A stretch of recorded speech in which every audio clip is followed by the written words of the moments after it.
River, say hi.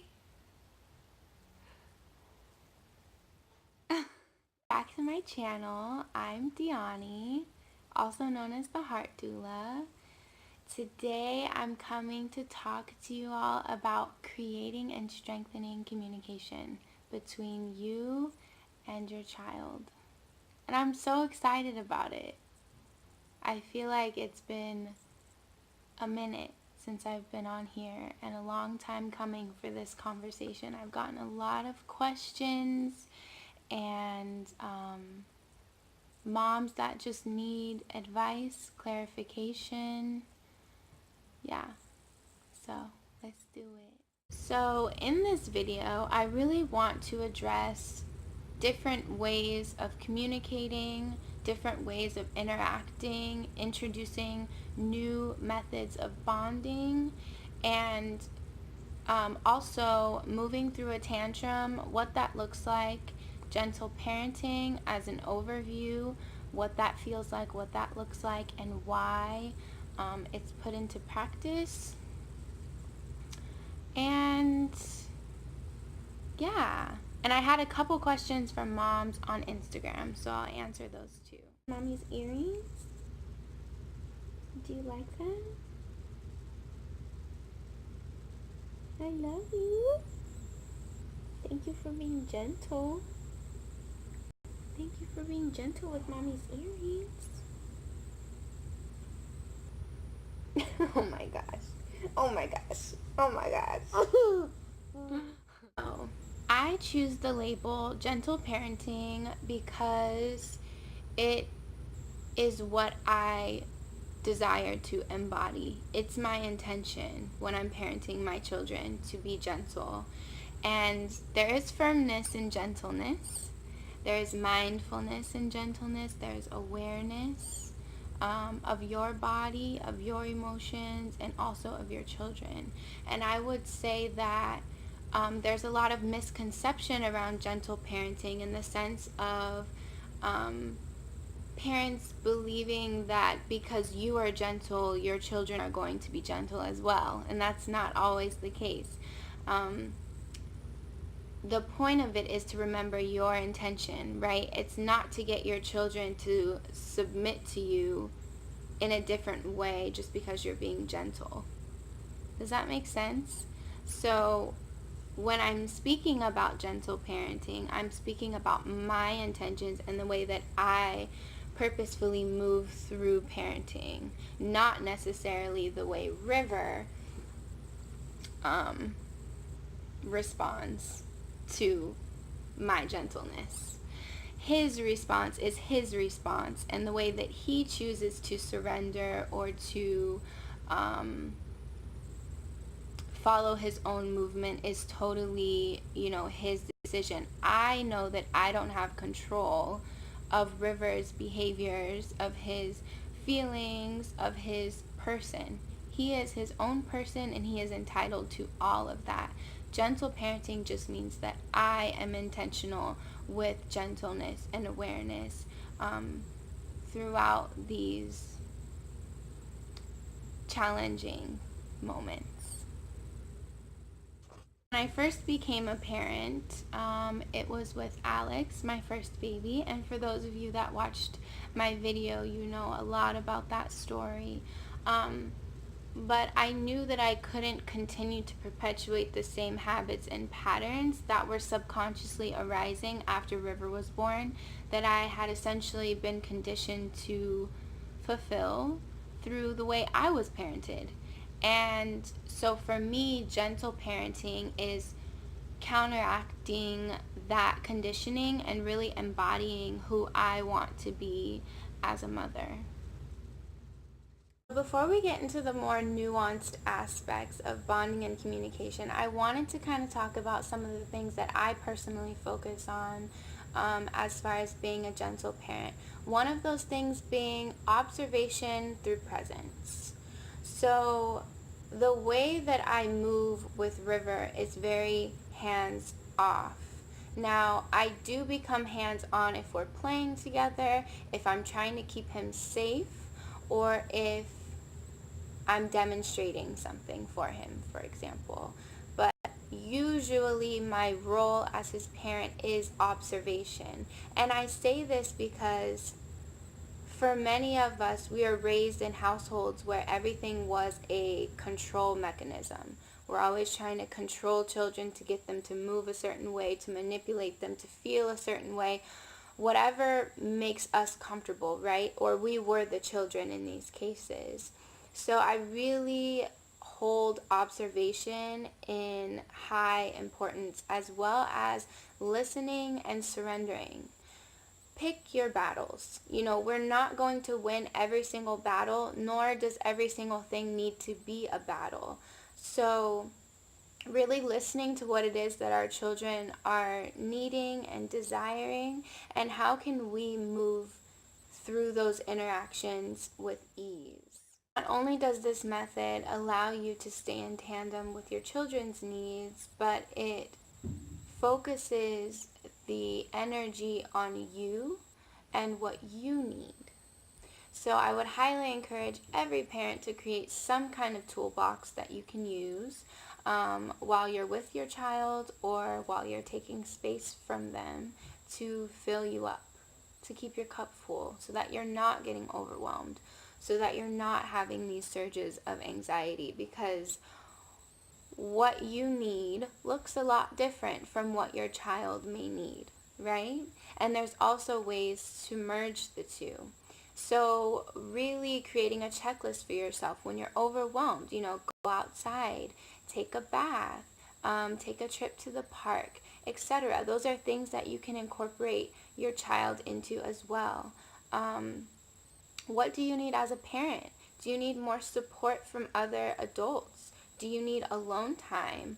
Recognize when you're less patient and prepare for those times.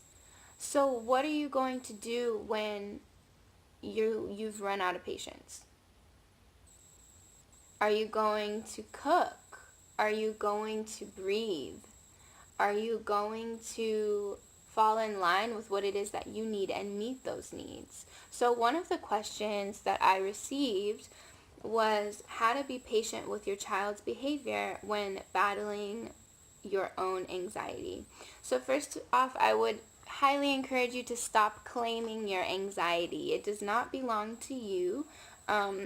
You may have anxious feelings, and that's okay, but let's get to the root of where these anxious feelings are coming from, and try to get a hold on it. So are your needs met?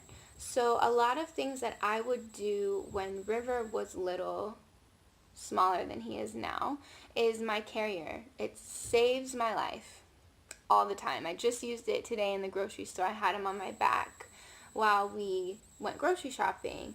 So some things I would do is put River in the carrier and cook for myself. I would take a bath with him. I would put him in his swing and bring it into the bathroom while I had a shower.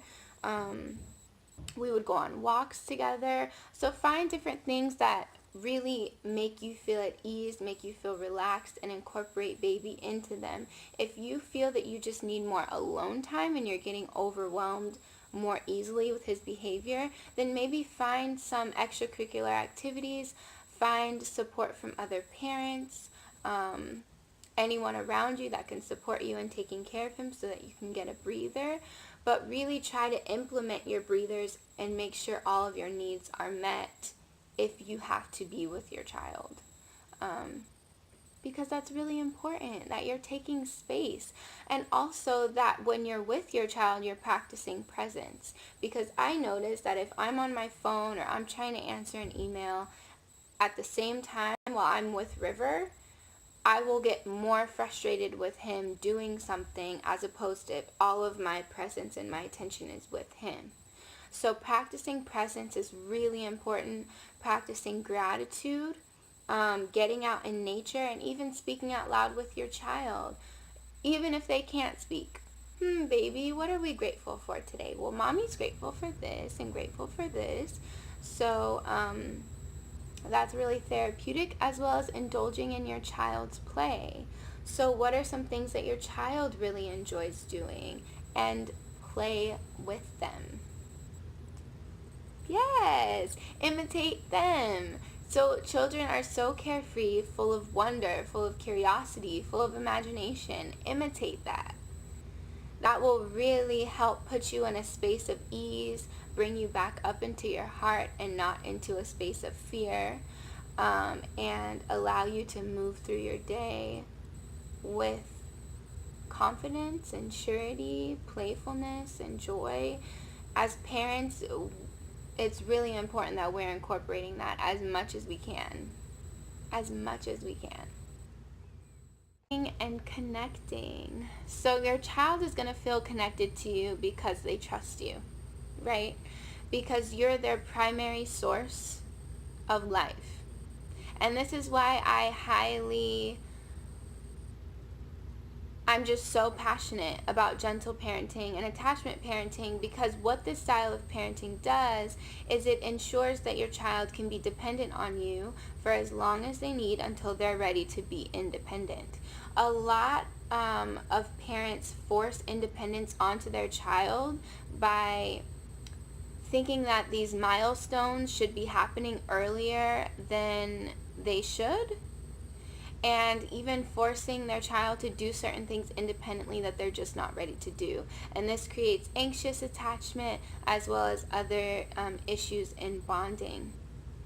So you create trust by creating a fluid relationship with conversation, with emotions, and vulnerability. It takes a lot of empathy.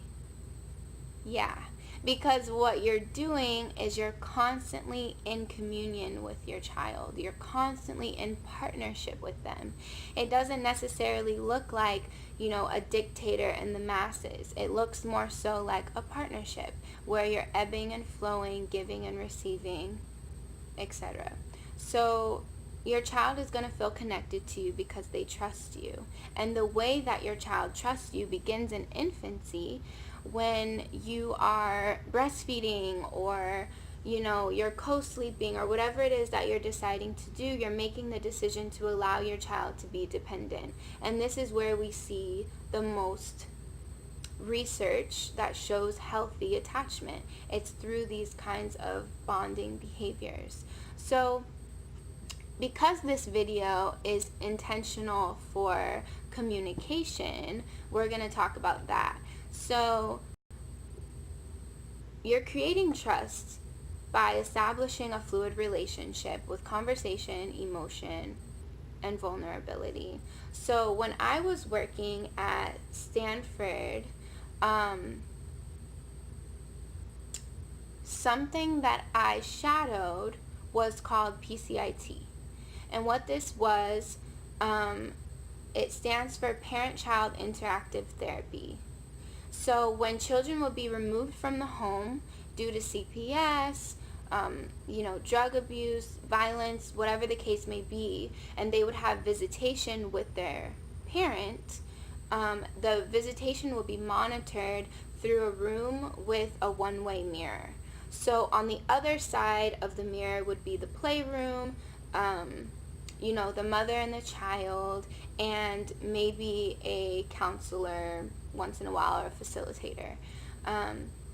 And then on my side of the mirror, it would be us with headphones, microphones, and we're viewing and guiding the mother through the experience with the child, or guiding the father through the experience with the child, because it's actually not really common to know how to communicate with children and what children need to feel safe, protected, etc.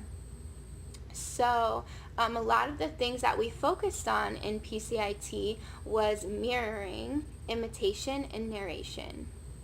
So with mirroring, what you're doing with your child is you're mirroring whatever emotion they're experiencing. So if they're upset, you're going to look upset. If they're sad, you're going to look sad. If they're happy, you're going to look happy. And this is because during infancy, when that bond is not established between mother and baby, attachment issues develop, and issues with connecting, social issues, etc. And that's why breastfeeding is so amazing for that facilitation, because you're eye to eye, you're observing each other's facial expressions, each other's needs, and you're mirroring each other. So one of the ways that we would encourage moms to reconnect with their children is through the mirroring of emotions. This helps the babies to feel understood, they feel warm, they feel nurtured, they feel protected, they feel safe in expression. Another aspect is imitation. So when a child is experiencing any kinds of feelings, and they're speaking to you, they're telling you what's wrong, you imitate back to them. So you would say, you're mad right now. You're mad right now because you want to go outside and mommy said no. You're mad, huh? And you keep saying it over and over. You will see them start to calm down. It's pretty magical. Like, you will see them start to calm down. They start to say, you're right, I am mad. And you can either say, you can set the boundary and say, I see that you're mad right now. Mommy understands that you're mad. But mommy just needs to do this one thing for 5 minutes, and then we can go outside. They might continue to have a tantrum. You just keep repeating it. And then you say, okay, you can have all the feelings that you need. Mommy's going to get up and go do this thing, and then we can go outside, okay? I love you. Period. You're detached from that. So that would be imitation. Narration. Narration is huge. So narration looks like your child playing and you narrating what they're doing. That's it. It's like when you're watching a movie and the narrator's speaking about the characters and the scene and all of these things. You can do it with babies, with infants. You can do it with toddlers who can't really speak yet. You can say, oh, I see you have the train and it's moving along the tracks. Chugga, chugga, chugga, chugga, chugga, chugga, chugga, chugga. You can say, wow, you see how the sky is so bright and blue? Do you see those clouds? And the sun is over there. Wow, and the wind is moving through the trees. That's narration. They can be doing something, like say they're running really fast. You can say, wow, you're running so fast. Mommy wishes she could run that fast. I love watching you run. How fast are you? Can you show mommy? That's narration. So that's getting yourself involved in their play and making it known that you see them, you hear them, you feel them, you understand them, and you guys are on the same page moving together as a unit. So I have a lot of questions of what to say to your child instead of be careful, because that's a very big word that we use a lot with children because they're always doing things and testing limits. So be careful is definitely something I fall back on when I'm alerted. Like if there's danger, there's immediate danger, the first thing that comes out of my mouth is be careful. And I feel like for me that works. Now if the danger isn't immediate and it's just something I want him to be mindful of, that's what I will say. I'll say, please be mindful, that step is really high, or this curb is really steep. Can we see how to walk down it and be careful while we're doing it?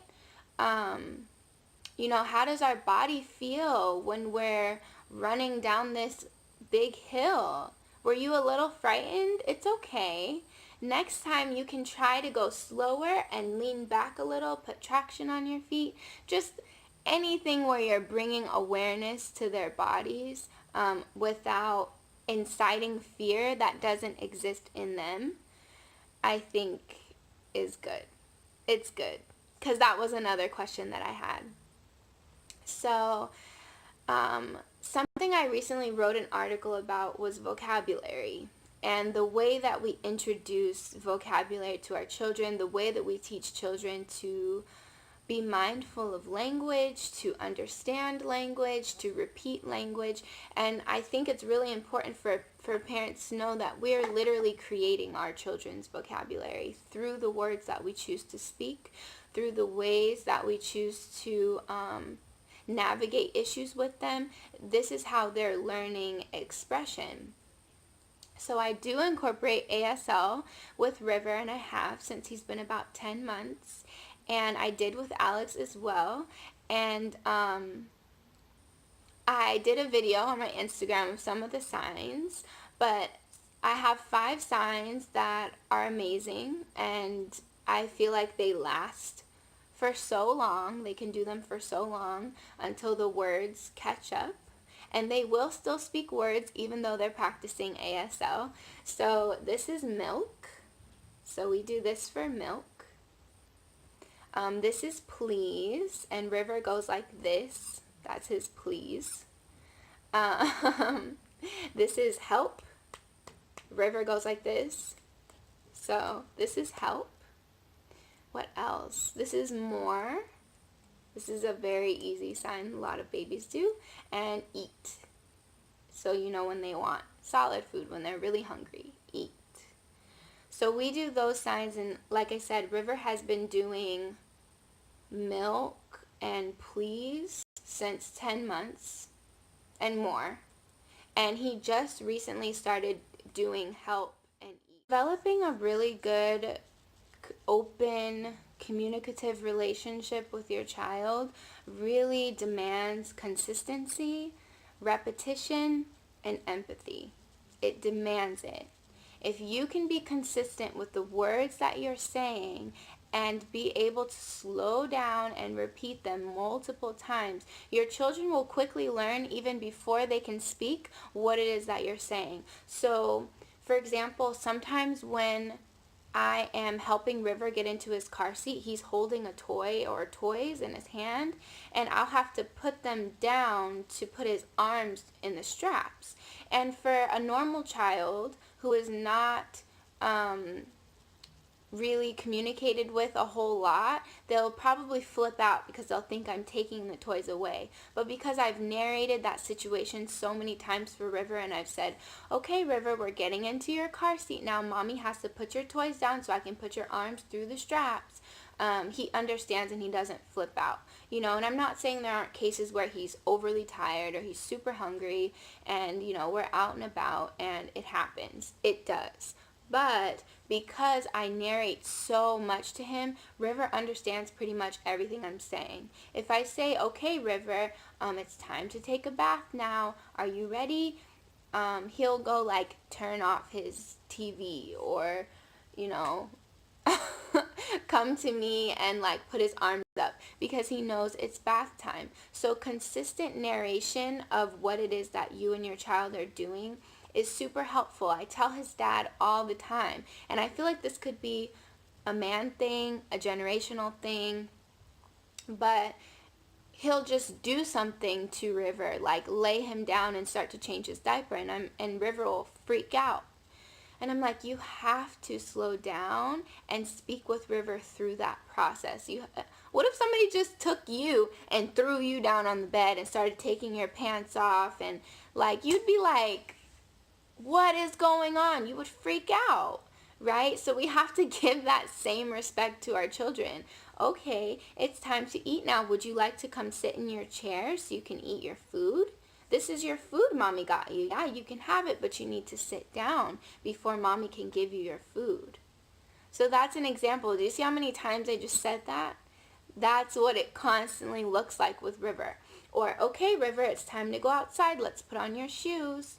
Oh, you want to go outside with Mommy? Okay, well, let's come put on your shoes. Well, you got to put your shoes on to go outside. Okay, River, Mommy's going outside. Are you ready? And he comes to me.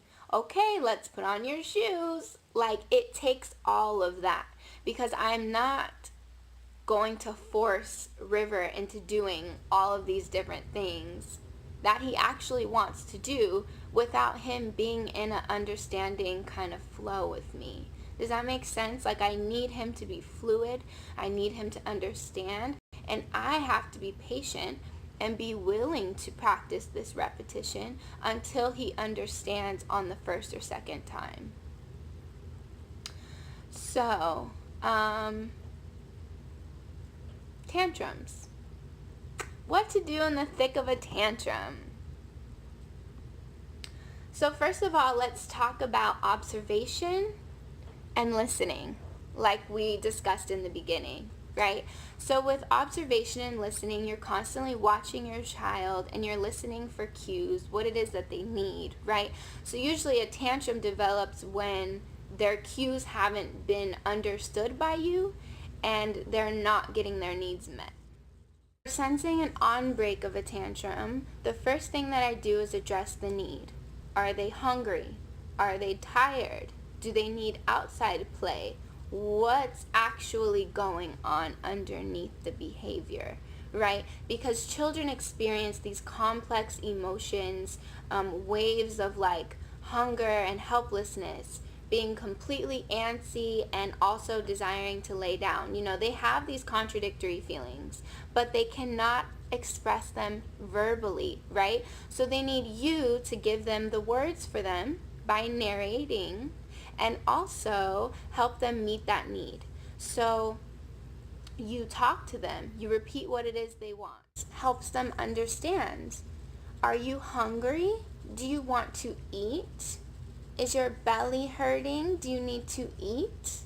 Right? So what you're doing is you're teaching them body awareness. Oh, if my belly's hurting, maybe that's a sign that I'm hungry and that I need to eat.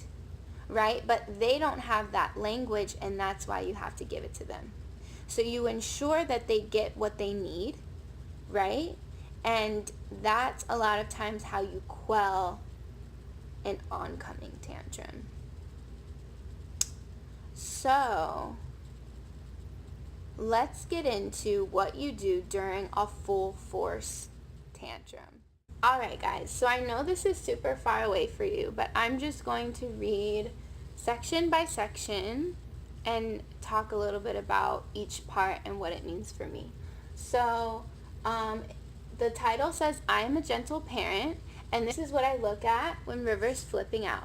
And I have it on my wall because I need to have something handy. I can't have it written down in a notebook and have to go to it or try to remember it. It's not going to happen, right? So it's just easier to have a physical representation up on the wall. So the first one says slow.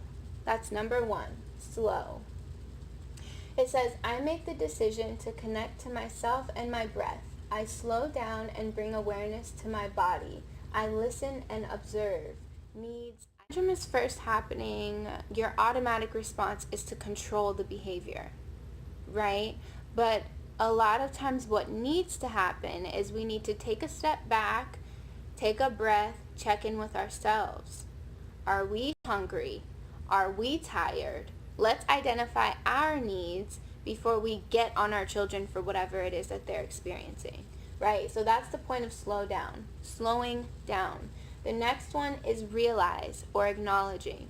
So this one means speak mindfully. I talk through my feelings and I acknowledge River's. I am not in control of their emotions and I affirm my own. We can use something like, I see, hear, feel that you are having big feelings about X. So with this particular step, what you want to do is acknowledge your child's feelings as well as your own. I understand that you are feeling like this.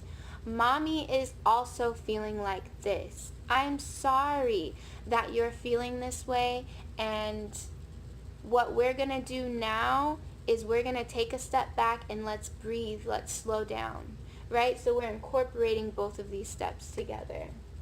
And I actually got these steps from an article by Peace-Filled Mama on Instagram, also known as Kelley Carboni-Woods. I love her so much, and she's been so pivotal along this journey of mine. I really appreciate all of the tools and methods that she's given. She's written an article called Navigating Anger, and it's really good. So what I did was I just took her words, merged them with my own, and kind of created this concoction of what I feel is best for me and River. Mindfully and acknowledging exactly what's going on. The next step is safe. Safe. It's number 3. So this one says, I am eye to eye. I create a safe space for my babies to feel what they need to. I offer embrace, time outside, and or space. I am patient and detached from their feelings. I have boundaries. I will not allow X. Holding space for someone, this is something Kelley said in her article. Holding space for someone else never looks like allowing myself to be harmed, children included. So if your child is having a tantrum, this is the time where you're creating a container for them, right? So they don't hurt themselves and they don't hurt you. If they're throwing things, you take that thing away and you say, I cannot let you hit mommy with that because that hurts me. If they're hitting you, you're holding their hands gently away from you and you're saying, I cannot let you hit me because that hurts me. It's not nice. It's not okay. So what you're doing is you're creating a safe space. You're allowing these feelings to come out like water, and you're also not shaming them for those feelings. You're not guilting them. You're not screaming at them. You're not telling them to stop. What you're doing is you're holding space for them, and you're not allowing yourself to be harmed in that process. So that's what that looks like. Number 4 is here, or presence. So this one says, I am present and intentional with my language. How can I help you? What do you need? If not, I am here to help you when you are ready, right? So I received a question. It says, how to effectively communicate with little one when they are just irate and not having it. So for River, he does not enjoy being spoken to while he is having a tantrum. Period. There is a child that would much rather prefer you to just be quiet until he's done expressing himself.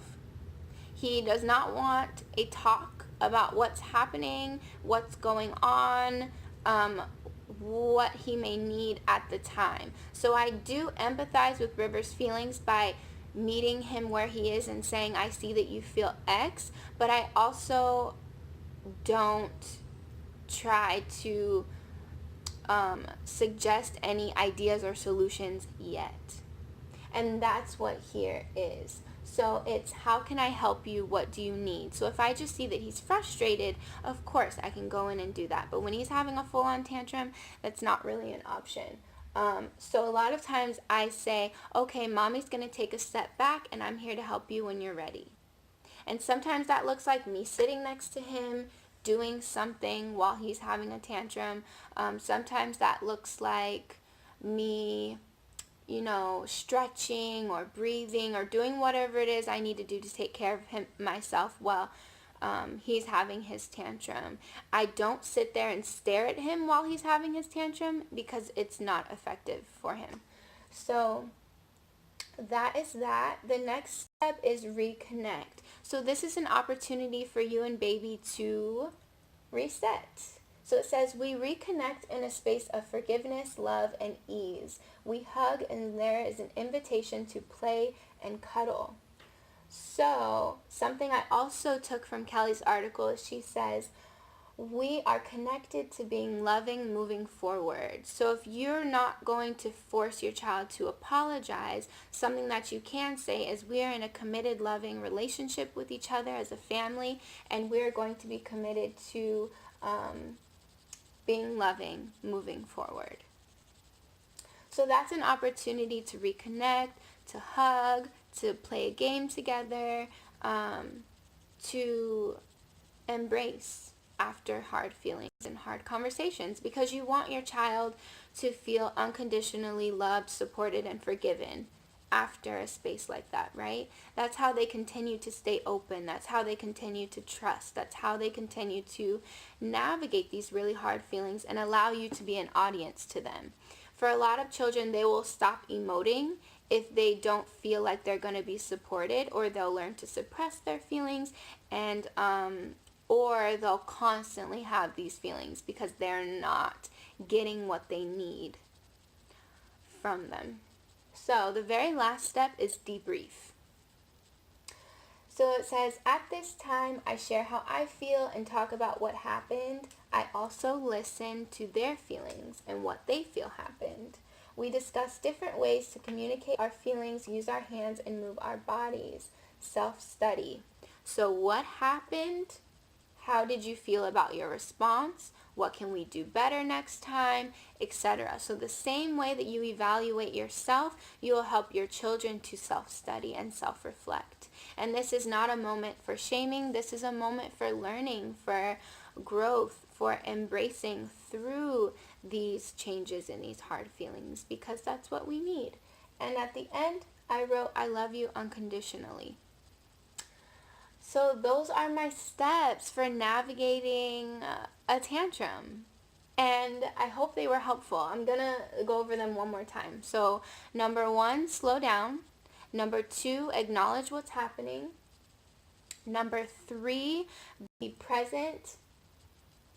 Oh no, I'm sorry. So number 1, slow down. Number 2, acknowledge what's happening. Number 3, create a container or a safe space. Number 4, practice presence and being there intentionally. Number 5, reconnect. And number 6, debrief. And the debrief can look like the next morning. It can look like after dinner. It can look like hours after. It can even happen during the time of reconnection. It just depends on how the child is feeling, how you're feeling, and this was really powerful for me to understand and to have this, because my dad was always big on debriefing, but sometimes that debrief would happen when emotions were already escalated and high and it was just a hot mess. So I really appreciate this, and Kelley specifically saying that this debrief can happen at any time after, because what it does is it ensures that safe space is always and constantly there, not only for my child but for me. So helps me feel like, okay, these emotions don't have to be huge roadblocks or challenges for our relationship. They're things that can be fluidly moved through, felt, understood, processed, and loved through. So I really, really appreciate this method. I received the question, how do you handle meltdowns? And the answer is you don't. You allow them. Using all of the other information that I gave prior to this about meeting needs, making sure that their desires are understood, that they feel connected to you, that they feel bonded to you, they feel like they can trust you. All of these things are going to aid in how many tantrums they're having, and why specifically they're having meltdowns. So another question is, what do you do when you feel like frustration is getting the best of you? You take a step back, bring awareness into your body, and breathe. Detach from what it is that they're feeling, and even detach from the feeling of frustration. Understand why it's there, and also understand that it's a direct reflection of what you still have to work through, why you're being triggered by a child being upset. That's something you have to think about. What is it about their frustration or their crying that's making you feel some kind of way? Is it something that happened with your parents? Were you shamed and scolded when you felt frustrated and had outbursts? How did your parents deal with you having tantrums? So those are all things to think about. And this really comes down to your beliefs of parenting, what parenting should look like and what parenting is. Do you believe that you're worthy of being a parent? Do you believe that you're adequate at meeting your child's needs? Do you have certain triggers? Why are they there?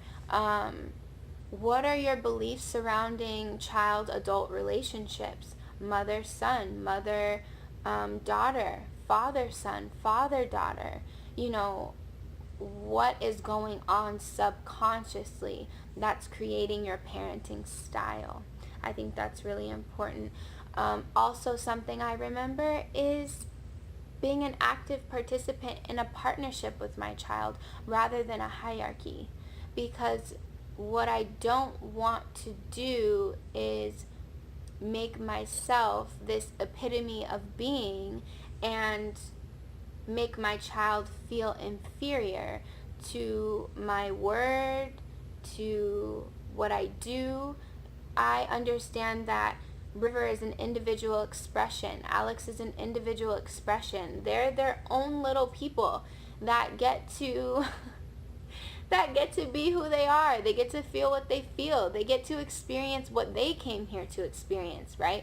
So really understanding that, we're moving through life in a partnership. I'm not here to control you. I'm not here to dictate what you do, how you feel, how you react, how you respond. It's creating this understanding of independence, autonomy, love, connection, unconditional forgiveness, safe spaces, emotional fluidity, expression. So these are all the things that I really value and things that I incorporate into my relationships with my babies.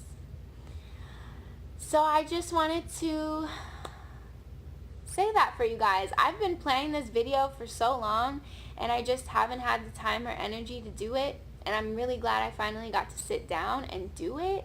So if you loved it, if you feel like it was really helpful to you, please send it to any other mamas or anybody that needs this information. I would love to hear your thoughts, some ways that you implement these specific things, a parenting style that really works for you, whatever it may be. I feel like we're all a community. As mothers and fathers, we need each other. We need our villages, our tribes, our support.